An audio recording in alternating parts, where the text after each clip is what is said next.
Olá pessoal e sejam bem-vindos aqui a mais uma aula no nosso curso básico de C Sharp na Craft. Aqui é o Rafael e hoje eu vou estar trazendo um assunto aqui muito interessante junto com um assunto complementarzinho, né? Vou estar trazendo aqui para vocês listas e o que você pode fazer com listas.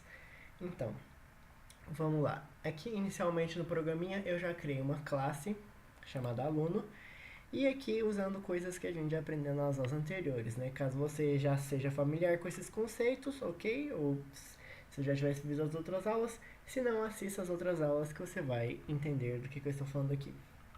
Certo? Então aqui eu tenho duas propriedades, né? Nome e matrícula. Nesse caso eu não declarei uma variável separada, eu simplesmente declarei a propriedade, que isso é uma coisa que eu esqueci de falar porque assim, no C Sharp é comum, mas em outras linguagens orientadas a objeto é comum você ter a variável separada. Mas no C Sharp é bem comum você ter só a propriedade aqui, né?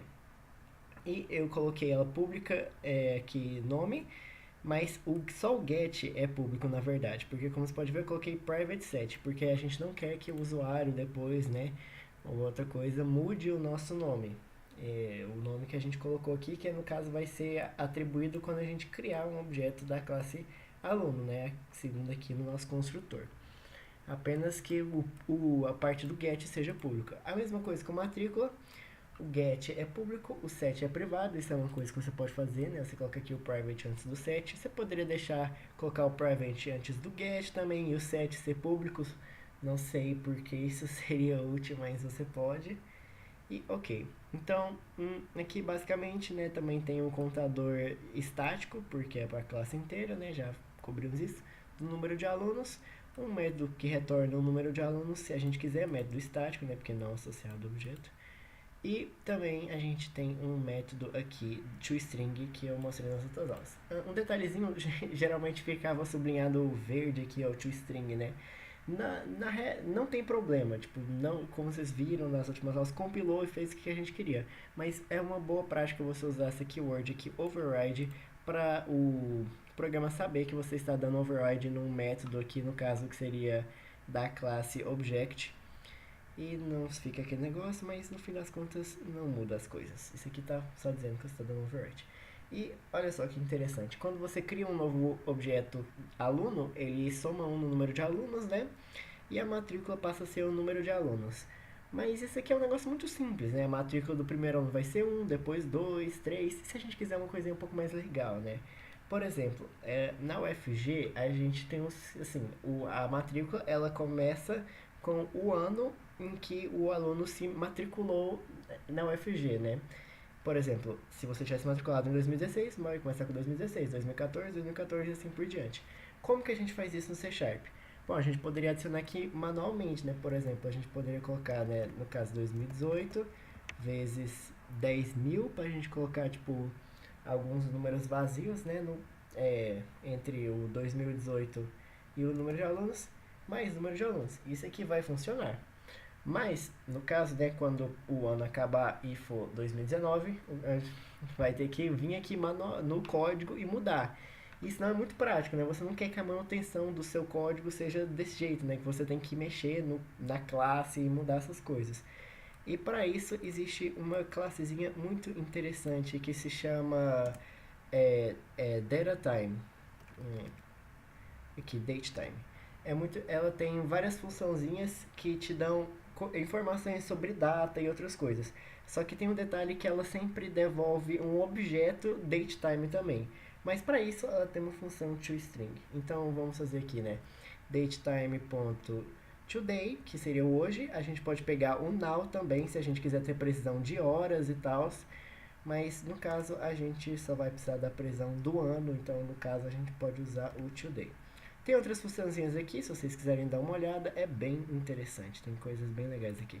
Então, datetime.today, a gente vai colocar toString para transformar numa string, agora isso aqui é uma string, mas como no caso é um int, né, então a gente tem que colocar tudo isso aqui dentro de um convert .toInt32 e vai resolver. Só que tem um detalhezinho. Isso aqui, essa string, na verdade, não é 2018. Essa string aqui, vou mostrar pra vocês o que que ela é. Primeiro a gente vai... Deixa eu copiar isso aqui. Apagar isso aqui. Apagar essa parte aqui por enquanto. Mostrar pra vocês o que é essa string. Vamos mudar isso aqui pra string. String. Criar aqui um objeto da classe aluno. Aluno A1. New aluno. Nome fulano. E vamos imprimir aqui as nossas informações do aluno usando o nosso toString que a gente criou. Certo. E agora que carregou, como vocês podem ver, a string é essa aqui, né? É primeiramente o dia, o mês, o ano e aqui a hora. Como a gente usou o today, ele simplesmente joga 0000, né? Meia-noite. Mas se a gente tivesse colocado o now, inclusive ele colocaria a hora aqui, né? Vamos testar aí só para vocês verem. Se a gente mudar esse today aqui para now, now e rodar, vai aparecer a hora. E essa hora ele pega da hora do computador aqui, né? Então, se a hora do computador estiver errado, vai estar errado ali também. Mas isso aqui é muito útil, né? Então, e se a gente quiser pegar pro 2000, só o número 2018 aqui, né, no caso, o que a gente tem que fazer? A gente tem que recortar usando um método de strings chamado substring. Substring, ele tem dois argumentos, que é onde começa o corte, né, e qual que é o tamanho da string. Por exemplo, assim, se a gente colocar que começa no zero, aí vai começar aqui, então da string começa mesmo, né? Nessa posição. Se a gente colocar 1, vai ser aqui. 2, aqui. 3, aqui. Então, no caso, 4, 5, 6, vai começar no 6 e vai ter tamanho 4, né? Que é o tamanho do 2018. Então, a gente tem que recortar essa toString aqui, né? Depois que isso aqui já é uma string, ponto substring, opa, eu tenho que transformar em string e fazer isso aqui de fora, ponto substring, e aqui a gente coloca o index do começo, né, 6, e aqui o tamanho, né, como está falando aqui, length. E agora sim a gente pode converter isso aqui num int. Vou colocar aqui de volta o convert to int 32, e por que está dando um erro? Ah, sim, porque eu mudei aqui para string, ops. Certo, agora int, agora vai dar certo. Aí a gente vai pegar esse número aqui, né, multiplicar por 10.000 no caso, para criar um tanto de zeros, e vai somar com o número de alunos. Então agora se a gente rodar esse programinha aqui, se eu contei a string certo, agora veja só, a matrícula do nosso fulano é 2018-0001. Olha só que legal. E se a gente criar outro aluno aqui, né, vamos criar outro aluno, né, aluno A2 igual new aluno, opa, aluno, cicrano, e, opa, aluno. E a gente dá um console writeline. Certo, então agora a gente dá aqui, né, o nosso a2.toString para imprimir as propriedades dele. E como você pode ver, agora a matrícula dele termina com 2. Olha só que legal. Certo. E a gente poderia criar um array de alunos aqui, né?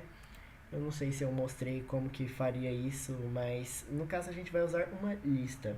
Mas caso não tenha mostrado como fazer um array, é muito simples, né? Que simplesmente seria tipo aluno, só que a gente coloca aqui para mostrar que é um array. Aí, por exemplo, alunos igual new aluno, e aqui a gente coloca o tamanho do vetor. Certo, e aí a gente faz igual todas as outras arrays, né? Então, por exemplo, alunos na posição 0 é igual ao A1, que já é um aluno que existe, né, no caso, alunos. Mas a gente pode criar também dentro desse array, no caso. Mas a grande desvantagem do array, né, do vetor, é que você precisa declarar o tamanho dele na criação. Por exemplo, eu vou criar uma classe agora, que depois a gente vai implementar essa parte da lista, que, por exemplo, é uma sala de aula. Quando você cria uma turma, né, uma sala numa universidade, por exemplo, você não sabe quantos alunos vão ter. Você tem o número de vagas máxima, mas você não sabe se vai ser 10, 20, 30, 40, 50 alunos. Não tem, e se você declarar simplesmente o máximo, tipo, você pode fazer, colocar um array e colocar 50, vamos supor que seja o máximo. Mas isso não é muito eficiente em termos de memória, porque você vai estar alocando memória para 50 alunos, mas e se tiver só 20, se tiver só 10, você está desperdiçando muito. Então, para isso que a gente tem a vantagem de usar listas, que é uma coisa muito mais flexível e muito mais fácil de ser manipulada. Então, agora eu vou criar aqui a nossa classe da sala de aula e depois da turma, né? E vou mostrar a parte da lista para vocês. Então, até agora. Certo. Então temos aqui uma classe simples, né, que define turma. Por enquanto só tem matéria, código e o número de turmas. É bem parecido com a nossa classe ali do aluno, né? Aqui o código também tem um ano, a diferença é que tem menos zeros para diferenciar da matrícula, né? O tamanho é menor, né, no caso. Mas o resto muito parecido. Ok. Então agora como que a gente faz a nossa classe turma ter uma coleção de alunos que são os alunos matriculados nessa turma? A gente vai criar uma lista. Para criar uma lista é simples, a gente usa aqui, né, list, para mostrar que estamos criando uma nova lista. Aí a gente abre aqui maior ou menor que, e aqui a gente coloca qual que é o tipo de dado dessa lista. Pode ser int, long, string, char, ou no caso, aluno, né, no nosso caso. E agora a gente coloca o nome da nossa lista, né, no caso, vamos colocar alunos, iguals new list de aluno. Abre e fecha parênteses e ponto e vírgula. Certo? Então, como você pode ver, é muito parecido com criar um objeto de uma classe. Isso aqui está criando uma lista de alunos. Agora, como que a gente faz para usar essa lista de alunos? A gente pode, por exemplo, fazer uma função aqui que matricula um aluno nessa turma. Então, vamos fazer ela pública, porque todo mundo tem que acessar. Void, porque ela não vai retornar nada. Vai se chamar matricular aluno. E a entrada dela vai ser uma variável do tipo aluno, que vai ser um aluno qualquer, né, no caso. Certo. Então, o que, que ele vai fazer? Ele vai pegar o alunos, né? E um dos métodos aqui, que inclusive é o primeiro que eles deram pra gente, se chama add. O que, que ele faz? Ele adiciona um item no final da lista. No caso, como a lista inicialmente está vazia, primeiro. Então aqui a gente adiciona o nosso aluno aqui dentro, né? No caso tem que ser do tipo que foi especificado. Então, mas no caso pode não ser muito útil você matricular aluno por aluno nessa turma, né? Se for 50 alunos, você não quer ir matriculando cada um. E se você já tiver uma lista de alunos e quiser matricular todos de uma vez, quando você criar a turma, e então você pode fazer isso aqui, né? Dando um overwrite no construtor. Por exemplo, aqui, public turma, né, no caso, vai ser um outro construtor que também vai levar a matéria. Só que, além disso, vai ter um outro argumento que é list de alunos, né, que vai chamar os alunos, né. Então, essa parte aqui vai ser igual, né, do outro construtor. E no final, o que vai acontecer é a nossa lista aqui da classe, né, dis.alunos, vai ser igual à lista de alunos que foi passada aqui no argumento. Então, se você já tiver uma lista dos alunos que vão entrar, você pode passar essa lista direto no construtor. Você pode fazer um método também que recebe as listas todas de uma vez, né? Por exemplo, public void matricular alunos, no plural dessa vez, né? Vai receber uma list de tipo alunos. Opa, é aluno. O nome da lista aqui é alunos. Aluno. O nome da lista aqui é alunos. Matricular alunos. Aí o que, que ele vai fazer? This, né? Porque tem o mesmo nome ali, né? Então this.alunos.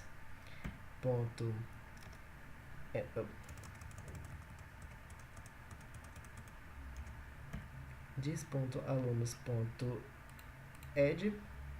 E a gente pode passar todos os alunos aqui de uma vez. Pô, galera, aqui no caso, como é uma lista e não um aluno, né, uma lista de alunos, a gente tem que usar esse add range aqui, certo? Aí aqui a gente coloca alunos e vai colocar essa outra lista de alunos no final da nossa lista aqui da nossa classe. Então você pode matricular um aluno de cada vez, você pode matricular vários alunos, você pode matricular na hora de criação, depois. E se você quiser, você pode desmatricular um aluno também, né? Vamos fazer isso, né? Public void, por exemplo, aqui, né? É desmatricular aluno. Aí vai passar um objeto do tipo aluno, né? Ops. Eu não sei por que tá sempre escrevendo alunos. Certo, aí o que ele vai fazer? Simplesmente alunos, ponto, vai usar uma função chamada remove o aluno que foi passado para remover. Então, agora, veja só, a gente tem uma classe em que temos uma lista que manipula vários alunos matriculados. Então, vamos testar isso? Certo, vamos aqui no nosso programinha aqui, né? E ao invés de criar um array com esses alunos, vamos criar uma lista, né? List aluno alunos new list aluno. Só que aí nesse caso aqui a gente vai ter que importar aqui, né? Não importar, não, colocar o using, certo? E como você pode ver, aqui já está funcionando, porque para quando você quer, tipo assim, ver de algum ponto específico da lista ou colocar no ponto específico da lista, é igualzinho com array, né? Igualzinho com vetor. Então esse aqui está colocando na 0 da lista o A1 e aqui está colocando no 1 na lista o A2. Então agora vamos criar uma turma aqui, né? Vamos criar uma turma de cálculo 1, né? New turma. Vamos chamar aqui, né? Cálculo 1.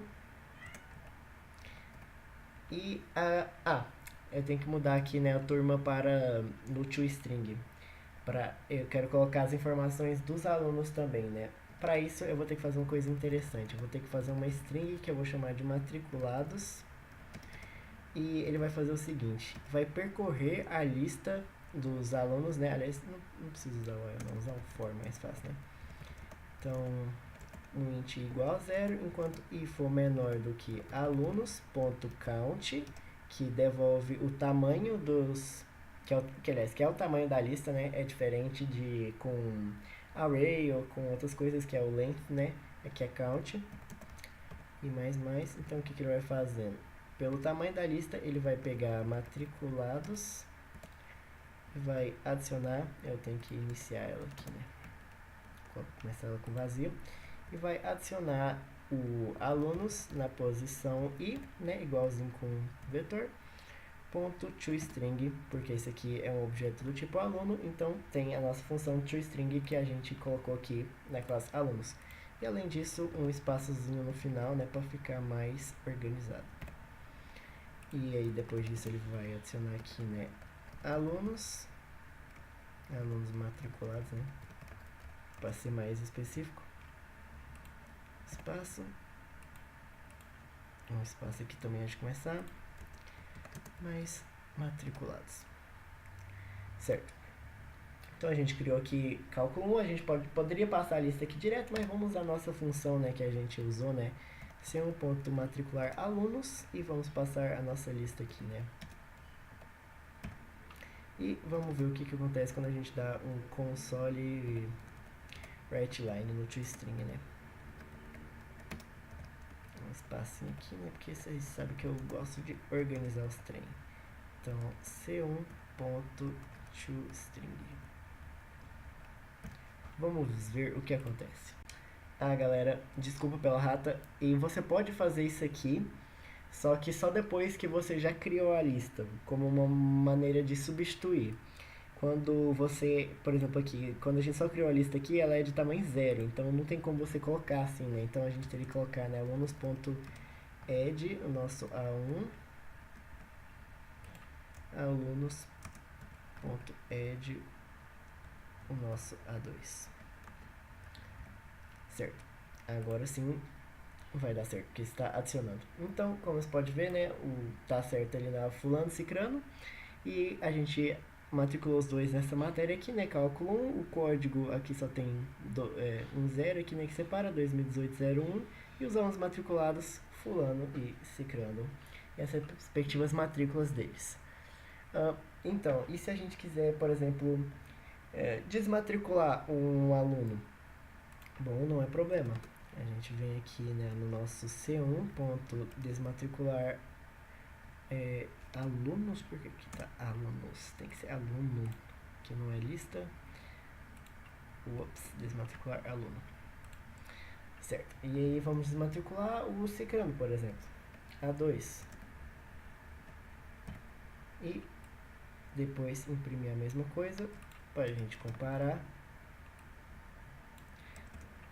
Vamos ver. Então, como você pode ver aqui na nossa segunda vez que a gente imprimiu a turma, só o fulano está matriculado. E se a gente quiser matricular um outro aluno, podemos fazer a mesma coisa. C1.matricular aluno, a gente criou um método aqui, né? Aí a gente pode criar um objeto aqui dentro, né? Por exemplo, new aluno. A gente passa as propriedades, né? Que no caso é só o nome. Vamos colocar eu, né? Rafael, por exemplo. Então, eu não mandei imprimir. Não vai adiantar muita coisa, né? Agora eu mandei imprimir. E como vocês podem ver aqui, na terceira turma, depois do fulano, tem o Rafael aqui e a minha matrícula é o 3, porque foi o terceiro objeto criado. Apesar da gente ter tirado esse crânio da turma, ele ainda é objeto, ele ainda existe. Minha matrícula ainda é o 3. Então, como vocês podem ver, listas é uma coisa muito útil para quando você não sabe quantos objetos vão ser criados e não tem como saber, né? E quando não é prático você, por exemplo, assim, perguntar quantos objetos serão criados por um usuário, né? Para ele lá digitar e colocar como uma variável quando for criar um array. Isso aqui é muito mais prático. E é isso aí, galera, por hoje na aula. A aula que vem eu vou estar falando um pouco de uma coisa muito interessante, que é como ler e criar documentos de texto pelo C Sharp, né? Documentos de texto no seu computador. Isso é realmente, vocês vão começar a ver a utilidade de tudo isso que eu andei ensinando, porque por enquanto tá um negócio tipo assim, eu estou colocando as coisas no console, né? Tipo, estou mudando aqui dentro do programa, isso não é muito útil. Apesar de eu poderia ter feito com que o usuário entrasse com os dados, né, digitasse na hora de criar os objetos e tudo mais, mas ainda assim não seria muito prático. Quando a gente começar a mexer com leitura e criação de documentos de texto, vocês realmente vão começar a ver o poder disso. É isso aí, galera. Até a próxima aula. Muito obrigado se você assistiu até agora. Deixe suas perguntas e comentários. Se inscrevam na Craft. E até mais.